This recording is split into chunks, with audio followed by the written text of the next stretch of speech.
Welcome to another episode of Line Change, the NHL betting podcast from the Action Network. I'm your host, Sean Zerillo, filling in today for Michael Leboff, my friend and editor and co-Islanders fan. Yes, we have to fulfill a quota and get an Islanders fan on every piece of Action Network content that we have.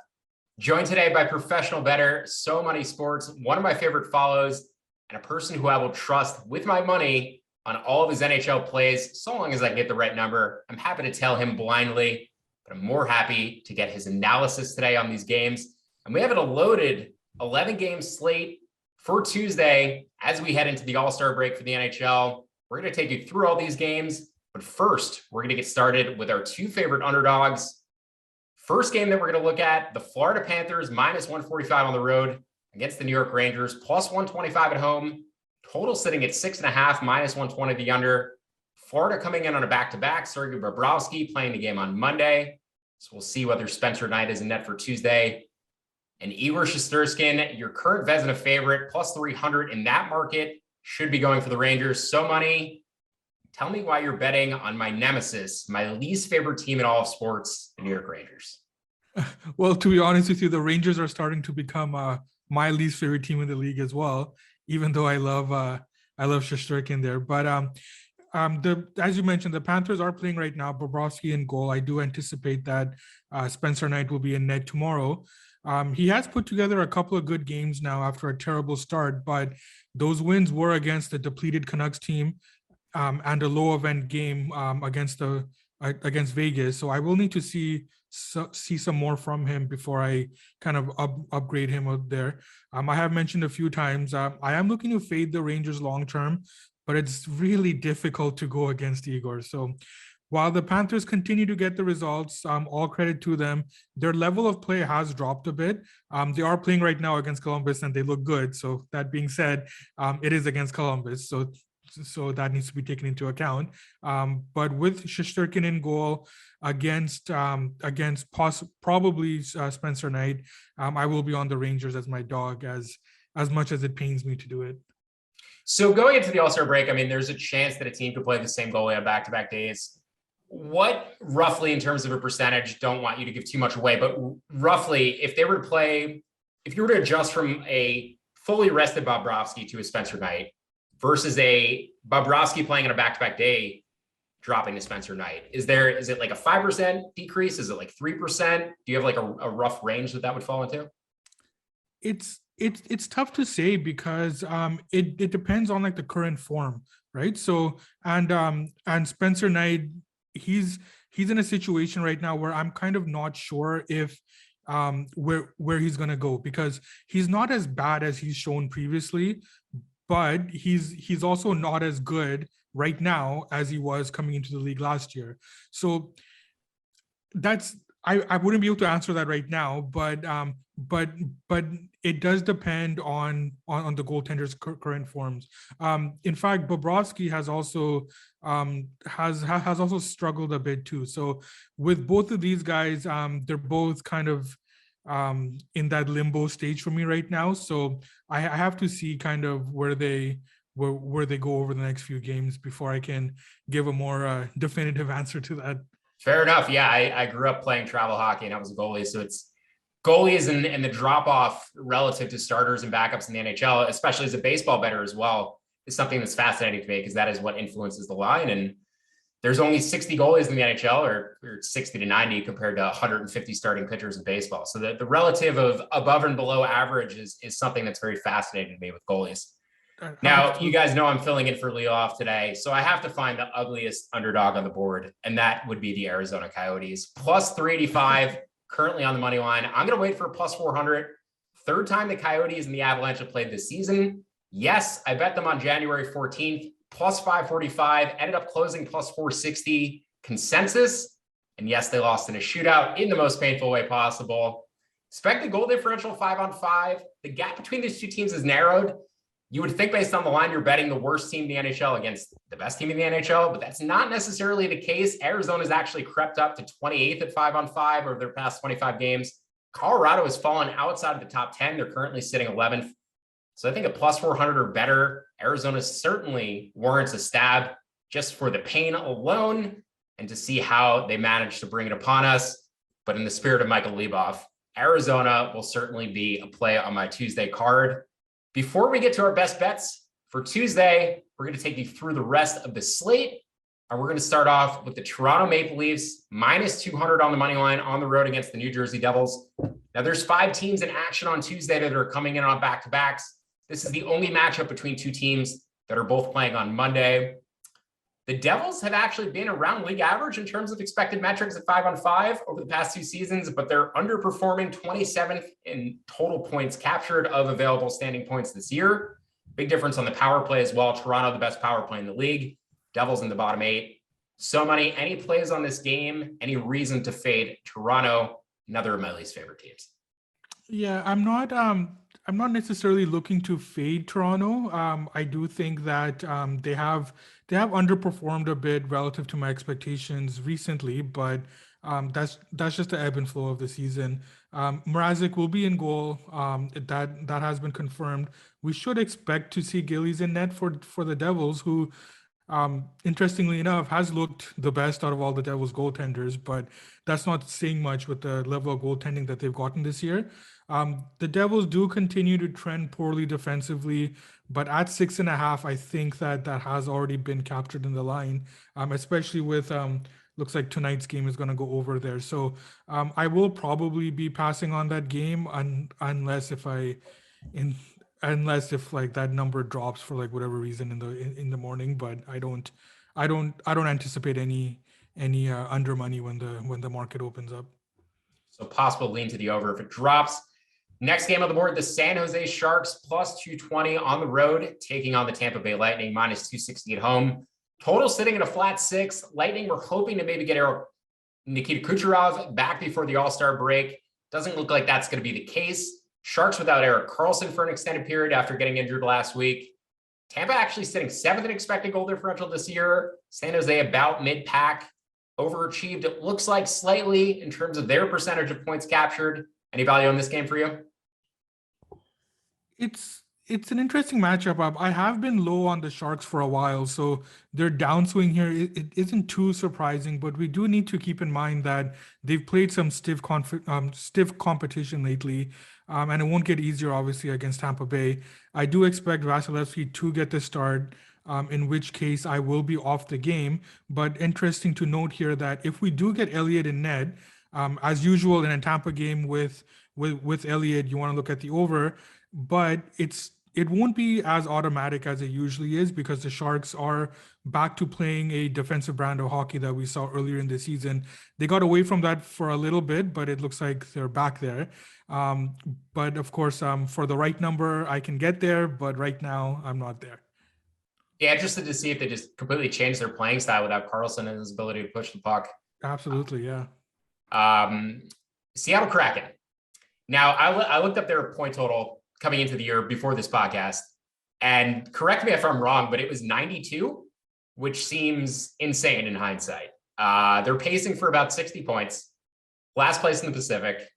It's been pretty embarrassing, frankly. They're plus 215 on the road against the Boston Bruins, minus 260 at home. Pretty much status quo for the Bruins, as they have been over the past few years. Total sitting at 5.5, minus 120 the over. A little bit surprising it's so low, I guess, considering how bad the Kraken are defensively in a net. Any value on this game for you? Boston, obviously one of the best teams in the league. They're just in maybe the best division in the league, with 4 of the 8 teams in that division sitting amongst the 8 Stanley Cup favorites. Yeah, so I mean, in hindsight, that point total looks horrible. But full disclosure, I was one of those who was higher on the Kraken coming into the season, and they just haven't received any sort of NHL caliber goaltending, and they've had to go through injuries to key offensive guys there. But if you look at the Kraken, they have been an under team for me all season, and I got burned early in the season, and I've been just waiting for their goaltending to even get to an average level, which it might be getting there. So with Grubauer playing better the last couple of games here, they may be turning a corner. But of course, you still want to give it some time, considering how bad he's been to start the season. And it's no secret that Seattle needs to be in low event games in order to be successful. In this matchup, I think the Bruins will comply, keeping it a low event game here after their poor defensive showing against Dallas on Sunday night. I would prefer Swayman in goal here. With Allmark, it does change the number a bit, but I would be looking at the under in this case. Yeah, I mean, I lost a ton of money betting the Kraken earlier in the year. I think I had a higher opinion of them as well compared to the market, like you did, and ended up costing me some money. And eventually I stopped betting them. So maybe going into next year, if they can short some things up in free agency, we'll be back on the Kraken train again. All right, let's move on to my favorite team, the New York Islanders. Minus 270 at home seems a bit wild. Against the Ottawa Senators, plus 220 on the road. They're on a back-to-back. Now, the expected metrics between these two teams is what's interesting. Over the last 25 games, the Senators actually have a better expected goal differential compared to the Islanders. The Islanders under Trotz have never rated well in terms of advanced metrics due to the system that they play. But I just found it interesting that Ottawa is actually ahead of them. I think Ottawa is a team that you've talked about potentially jumping in on when they're playing less talented teams, not the top of the league teams, but teams who are in the middle at the bottom. If I wasn't a homer, I'd say this is probably a decent spot for the Senators. And I was a bit surprised at the price. Do you think this number's off? I do. I have been waiting for the Islanders to get it together, but at some point, you just got to jump ship. The Islanders have shown that they are able to beat up on the weaker teams in the league, as we've seen in their most recent wins here. But they do struggle when they step up in class, and it did cost me on Sunday night betting on them against the Wild. They are coming off a disappointing couple of losses here against the Kings and Wild. And they do catch an Ottawa team on a back-to-back, but it's tough to make a case for the Islanders at all at this number. I expect Sorokin and Ned, but if we do get Varlamov and the Islanders number drifts, I think that there is value on the Senators. So that goaltending for the Islanders there is something that I'll be monitoring. And I also think that if you do want to bet the Sens, you want to wait for a little bit later in the day, because the Islanders should be taking money as they've been doing the last little bit here. Yeah, I think as a former goalie and somebody who's played and watched a lot of hockey in my life, it's been pretty evident that Sorokin is a much better goaltender than Varlamov since after Sorokin's first few struggles at the beginning of last year. He's really just settled in. He's phenomenal. Let's move on to your favorite team. Now, I actually have a different opinion on the underdog side of this one, because I think your Canucks make for an interesting play. Plus 170 on the road against Nashville, minus 210 at home. Total sitting at 6, minus 120 the under. Jaromír Halak starting tonight, which means Thatcher Demko should probably get the start on Tuesday, which makes me interested in that plus 170 number. Curious, I know you mentioned before you have to look at goalie form and how they're doing. I don't know if you have a rough adjustment from Halak to Demko when they're both fresh, but obviously we both know that one of them is far superior. How do you see your Canucks through an unbiased lens in terms of this matchup? So the Canucks are on a back-to-back here, and these two teams did play recently. It was a tight low event game that the Canucks took 3-1. I don't see that changing. I think that both of these teams match up in a tight game, in which case you do want to look at the big dog there. But Vancouver does profile as an under team right now, and I have mentioned in previous episodes how Nashville has transitioned back to an under team as well. When the year started, they were an under team. Then we moved them to overs, and now they're back profiling as an under. Of course, we have to ensure or confidently assume that Saros is going to start in net for the Preds, because that's another team that has a big drop-off in goaltending there. And if that is the case, I will be looking at the under here with a Demko and Saros. So Demko, Saros under 6 would be a solid play if we get that confirmation. Buffalo plus 275 going against the Vegas Golden Knights in Las Vegas, minus 350 at home. Total sitting at a flat 6. Now this line opened around minus 300, actually minus 290 in some spots, and keeps tipping the Vegas way. In terms of ROI, since Vegas joined the league, they're actually the best team or most profitable team in the NHL in our database. 59% win rate, 4% ROI, no matter how you split it. Home, underdog favorite on the road. They've been profitable in pretty much every category. So generally undervalued maybe are the Vegas Golden Knights. I'm not interested in Buffalo whatsoever here. Don't know if you have a side or a total for this matchup. Yeah, I don't have much interest in this game besides Vegas. As they've been getting healthier, I do want to be betting them, but here as a significant favorite, I got nothing here. Yeah, I looked at this game and I was just like, I didn't even want to write notes down for it just because it just seemed like a game that I would never bet in a million years. So glad we agree. One to pass on. That brings us to our top shelf bets for Tuesday, our favorite bets in the NHL for Tuesday, February 1st. And I'm going to let you kick things off. We've got a matchup between the Washington Capitals and the Pittsburgh Penguins, one of the best rivalries in the NHL over the past 2 decades. And it's interesting. I was looking into some team profit stats, as I mentioned with Vegas in the game before this. The 2 most profitable teams in our database dating back to 2005 are the Washington Capitals and the Pittsburgh Penguins, which is right when Sidney Crosby and Alexander Ovechkin joined the league. Both teams about plus 30 units or so over that span at 2% ROI. So pretty interesting, but in their head-to-head matchups, the Penguins have a 54-40 advantage straight up. And they have a 10.5% ROI against the Capitals, 57.4% win rate. That includes playoff matchups. Now, obviously, Crosby and Ovechkin haven't been active necessarily for all those games, but only 4 points between them in the standings. And these teams have separated themselves from the rest of the Metropolitan Division. Pittsburgh 6th, Washington 11th in expected goal differential. I've heard you say on previous episodes that the Penguins are actually a team that takes steam, generally speaking, on the mornings of games. There's been slight action, minus 140 to minus 160, the movement since open already here. Is there a buyback price on the Capitals, and which direction are you going with the total? So I do think that the Penguins are going to continue steaming up. I think that off their current losses, I think that the market wants to get on them. And the other thing too is that the Capitals are coming off an impressive and surprising win in Dallas. I say surprising because Dallas took a ton of money, so it did surprise the market a bit.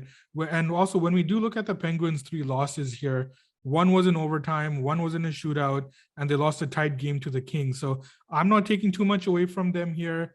I don't think the market will too, as you've said that the Penguins take steam every morning. In terms of a buyback price, it's tough to say right now because it does depend on who's going to start a net for the Caps. We're seeing it a lot this year, more than I can remember, where the Capitals are another team that surprisingly there is a difference between between Vanacek and Samsonov. We didn't anticipate that to be the case, but Samsonov has struggled this year. The Penguins, after a brief break, they are back to profiling as an under team. The Capitals have been there all year for me, but they just haven't gotten consistent goaltending, which has kept me off of their unders, even though I've been wanting to bet it. It does look like that Vanacek should be the starter, and he has been playing well recently. So with his current form against what should be Tristan Jarry, I do have interest in the under in this game, and that's what I will be making as my best bet here. Do you find that generally speaking, teams who are in the same division who play each other more often, like in the NFL, tend to have games that trend under later in the season, or is that just a theory that might be unfounded? I think it depends on the team. So, for example, like for a couple of teams that trend under anyways with Washington and Pittsburgh, I think there is something to that. It also depends on where they are in the standings as well. So, and last year was a perfect example where you had teams just playing in their own divisions all the time. What we saw is that later in the season, when you had teams that were out of it, even though they've played, in some cases it was like 9-10 times last year, those games were not lower scoring. But under profiling teams who are playing their 9th time against each other, and they're both in the playoff picture, those games did tend to trend under. Yeah, always matchup dependent. I think that's what people lose sight of. They look into the trend and fail to see the matchup aspect of it too, which you always need to factor in. So I've got a couple of best bets here. My top shelf bets, a pair for Tuesday. but both fall under the same criteria, which is why I'm looping them together. The Winnipeg Jets minus 145 on the road against the Philadelphia Flyers, and the Calgary Flames minus 120 on the road against the Dallas Stars. Now, we have a number of systems here at the Action Network, and I'm generally speaking not a system bettor. I originate my own lines for MLB, try to follow sharp people like so many sports for NHL, but there are some systems that have a long-term data sample, which I do tend to trust. And one of them is well-rested visiting favorites in the NHL. Road favorites between 3 and 4 days off, dating back to 2005, 63.7% win rate, plus 93 units for a consistent $100 bettor, 10.5% ROI.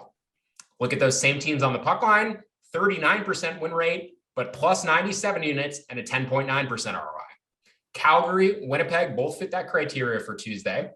Looking at the Calgary matchup, first in expected goal differential on the season, past 25 days, past 10 games, no matter how you split it. Dallas sitting closer to league average, ranked first and 18th respectively over the past 25 games. And then Winnipeg, 16th versus 28th on the season expected goal differential, 19th and 26th over the last 25 games. So that gap has narrowed a little bit, but Philadelphia obviously going through a very difficult period and a very rough stretch of hockey. Calgary would probably be my pick between those two plays, but I'm likely going to play both of them. I'm going to play Arizona as well. Those are my best bets for Tuesday. So many sports. He's going with the New York Rangers, my least favorite team maybe in all of sports, on the money line. And he's going to go with the under 5.5 between the Pittsburgh Penguins and Washington Capitals, provided we get the correct goalie matchup. For so many sports, I'm Sean Zerillo. It's been an absolute pleasure. May the hockey gods be with you on Tuesday evening. And until next time, best of luck.